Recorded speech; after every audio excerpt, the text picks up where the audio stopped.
بسم اللہ الرحمن الرحیم۔ ہر مسجد میں 3-4 ایسے بندے لازمی ہوتے ہیں جو امام کے ساتھ مفت کی دشمنی پالتے ہیں۔ مسجد کا امام ہونا بھی عجیب منصب ہے۔ کوئی بھی شخص امام پر اعتراض کر سکتا ہے اور کوئی بھی ڈانٹ ڈپٹ کا حق رکھتا ہے۔ امام کیسا بھی عالی مرتبہ اور عظیم کردار کا مالک کیوں نہ ہو، مقتدیوں کی جلی کٹی باتوں سے محفوظ نہیں رہ سکتا۔ حضرت سعد بن ابی وقاص رضی اللہ تعالیٰ عنہ کو دیکھیے، جلیل القدر صحابی ہیں، پہلے اسلام لانے والوں میں سے ہیں اور عشرہ مبشرہ میں سے ہیں۔ رسول اللہ صلی اللہ علیہ وسلم جنہیں اپنا ماموں فرما رہے ہیں، ان کے حق میں قرآن کی آیات نازل ہو رہی ہیں۔ واحد ایسے صحابی ہیں جن کے لیے رسول اللہ صلی اللہ علیہ وآلہ وسلم نے اپنے والد اور والدہ کو جمع کرتے ہوئے فرمایا، فداک ابی و امی، تجھ پہ میرے ماں اور باپ قربان، جن کے دل میں کسی مسلمان کے لیے بغض و حسد نہ تھا، مستجاب الدعوات تھے۔ رسول اللہ صلی اللہ علیہ وسلم کی معیت میں تمام تر غزوات میں شریک ہوتے ہیں۔ راہ خدا کے پہلے تیر انداز ہیں۔ خود رسول اللہ صلی اللہ علیہ وسلم آپ کو سالار لشکر مقرر فرما کر حرار کی جانب روانہ فرمائے۔ آپ کے ہاتھ پر بہت سی فتوحات ہوئیں، لیکن جب امارات کوفہ کے دوران مسلح امامت پہ کھڑے ہوتے ہیں تو کوفہ والوں کے اعتراضات کا محور بن جاتے ہیں۔ کوفہ والے حضرت عمر فاروق رضی اللہ تعالیٰ عنہ کو شکایت بھجواتے ہیں، اور ان میں ایک شکایت یہ بھی ہوتی ہے کہ سعد ابن ابی وقاص نماز ٹھیک نہیں پڑھاتے۔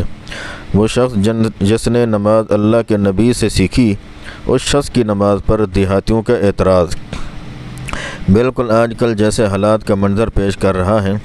آج کے ائمہ نے نماز اگرچہ براہ راست رسول اللہ صلی اللہ علیہ وسلم سے نہیں سیکھی، مگر رسول اللہ صلی اللہ علیہ وسلم کے اقوال سے سیکھی ہے۔ ان علماء کو نشانہ تنقید بنایا جاتا ہے۔ بہرحال جب حضرت سعد بن ابی وقاص کی شکایت حضرت عمر فاروق رضی اللہ تعالیٰ عنہ تک پہنچی تو حضرت عمر فاروق رضی اللہ تعالیٰ عنہ تحقیق کے حوال کے لیے کوفہ والوں کی طرف محمد بن مسلمہ اور عبداللہ بن ارقم رضوان اللہ تعالیٰ علیہم کو بھیجتے ہیں، جو ایک ایک مسجد میں جا کر حضرت سعد بن ابی وقاص کے بارے میں پوچھتے ہیں۔ حیرت کی بات یہ ہے کہ شکایت کوفہ سے چل کر مدینہ پہنچی، لیکن محمد بن مسلمہ اور عبداللہ بن ارقم جس سے بھی سوال کرتے ہیں تو جواب میں حضرت سعد بن ابی وقاص کی تعریف ہی سننے کو ملتی ہے۔ ایک ایک مسجد میں جا کر پوچھا، لیکن کسی کی طرف سے کوئی اعتراض موصول نہیں ہوا۔ البتہ جب پوچھتے پوچھتے سلسلہ بنو ابس کی مسجد تک پہنچا تو صرف ایک شخص اسامہ بن قتادہ نامی اٹھ کر حضرت سعد بن ابی وقاص کی شکایت کرتا ہے کہ آپ کی نماز ٹھیک نہیں، یہ جہاد کے سلسلے میں کوتاہی کرتے ہیں اور فیصلے میں عدل و انصاف سے کام نہیں لیتے۔ اعتراض کچھ بھی تھا، لیکن یہاں انتہائی قابل توجہ بات یہ ہے، شکایات کوفہ سے مدینہ بھیجی گئیں، لیکن کوفہ کی کسی مسجد میں ایک شخص کے علاوہ کوئی اعتراض کرنے والا نہیں ملتا۔ یہ حقیقت تاریخ کا حصہ اور لے کے اعتماد کتب میں موجود ہے۔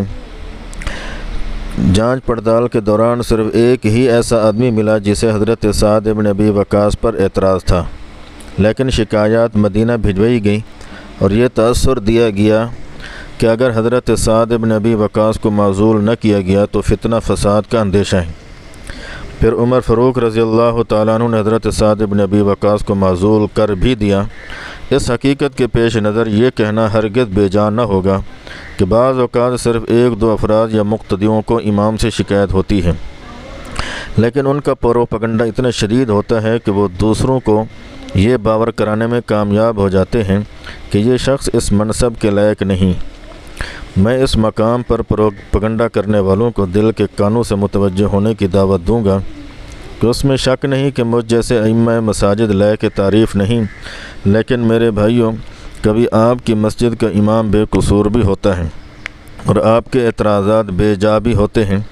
ایسی حالت میں اپنی انا کی تسکین کی بجائے اللہ تعالیٰ کی پکڑ سے ڈریے اور ذہن میں رکھیے، جب حضرت سعد بن ابی وقاص نے معترض کے ناحق باتیں سنی تو اپنے ہاتھ اللہ جل جلالہ کے دربار میں اٹھا کر یہ دعا کی، اللہم ان کان عبدک ھذا کاذبا قام ریاء وسمعۃ